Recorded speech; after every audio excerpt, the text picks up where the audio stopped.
I know you're spending quite a lot of time looking at, an equitable recovery and actually some of the things that need to be put in place to make it fairer for everyone. Through your research on productivity and what kind of recovery we'll see, what are the foundations that politicians need to lay now to make sure that it does get better for everyone? Well, there's short-term, Francine, and the long-term. So short-term, it really, on a global basis comes down to vaccines because that's what enables the recovery. It's what enables the recovery of the sectors that were suppressed, which tend to be, heavy employers in the lower income ranges. So I think, the agenda is pretty clear, and the president of the IMF, the managing director, is absolutely right. I mean, my estimate is that this is going to take us through 2022 if everybody sort of pitches in and works on it. After that, I mean, I think, we've got, depending on where you are, a major inequality problem. The Biden administration has their own proposals for dealing with it, other than buffering the shock of the pandemic as it comes to an end in America, and we'll see similar things in Europe. But then I think the question is, can we deal with the sort of, employment challenges, skills, all those things, infrastructure, giving everybody access to the internet at reasonable bandwidth speeds and so on. So I mean, it's a big agenda, but the good news is, I think right now, is that people are taking it, and politicians and policymakers are taking it seriously. And so I'm kind of it's a big challenge, but I'm optimistic. But when you look at some of the technological transformations, I know, again, you've done a lot of work of that. How many jobs are going to be lost because of it? I know we're creating some thanks to sustainability or, the new ESG jobs, but actually, are we ready for this huge transformation? No, we're not. I mean, we're almost inevitably going to fall behind.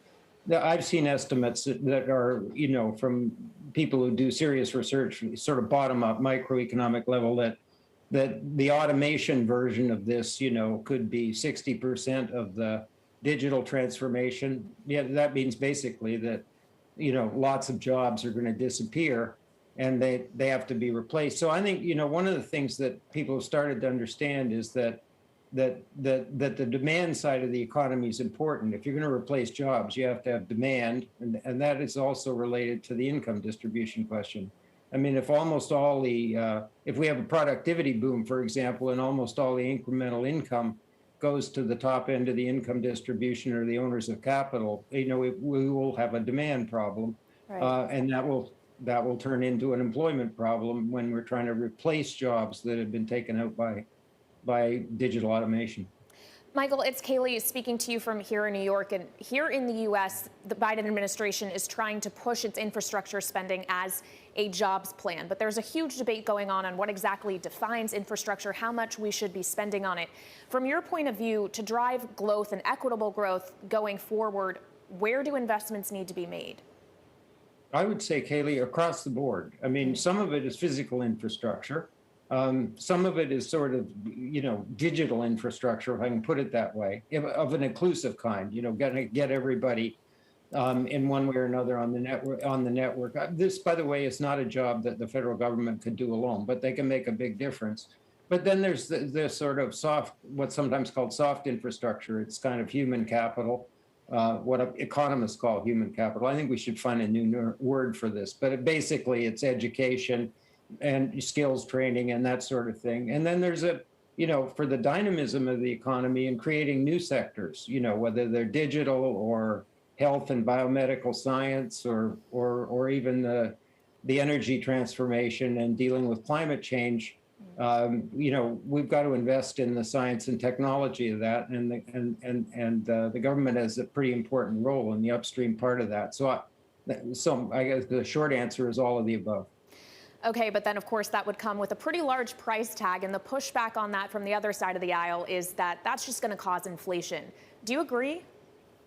Well, you spend a lot of time talking about this, but so the question is, do we have the right mix of fiscal and monetary policy? So my take on that is that we had excessive reliance on monetary policy and too little on fiscal coming out of the great financial crisis. Now we've got sort of everybody all in, right? The federal government is trying, at least in the United States, is trying to be, is pushing pretty hard on the fiscal side. And the central bank is still pretty aggressive and kind of outcome based, as many of your commentators say. So, so there is inflationary concerns. But I think that the challenge here is to find a better balance between the fiscal and the monetary side. And by the way, so how do you do that? Well, but Professor, how do you do that without having an economy that actually overheats? Well, you pull back on the monetary side and at a measured pace, and, with a big fiscal program pushing the economy and the demand side of the economy along. At least, I think it's the general sort of direction that you go. Some people think you should pull back on the fiscal side. There is a debate going on about whether this is just way too big. And I don't think that's been settled. I think a sensible infrastructure plan that's 10 years, it runs out 10 years, because these are long-term investments that we're making is doable. But I think, probably the time has come for the central banks to think that they've kind of done their job. And it would help, actually, if people had real interest rates that were positive on their savings. Professor, how does the relationship between the U.S. and China actually, change or continually changes the composition of the U.S. economy? Well, I think, China is going through a set of transformations that are somewhat similar to what the rest of us are going through. And we know, especially around the digital area, but in technology generally, that there are tensions because, well, for a lot of reasons, national security, who owns the intellectual property, how are we going to regulate the internet, et cetera. But on the whole, I think that if you look at the future and this starting point, I think that sensible people on both sides can find ways to cooperate in areas where it's really beneficial, like health and climate change, and we'll just have to live with the tensions otherwise. Michael, let's talk about another region of the world where you're joining us from. In Europe, obviously the recovery seems to be picking up steam, but they are still behind. At what point are we going to see Europe catch up, or will we? So we're behind because of the vaccines, but we're in that sense catching up fairly fast, which means we're returning to some version of European normal. But that is, unless there's some fairly fundamental changes made in Europe, that's slower growth than we'll see in the United States or in China and Asia in general.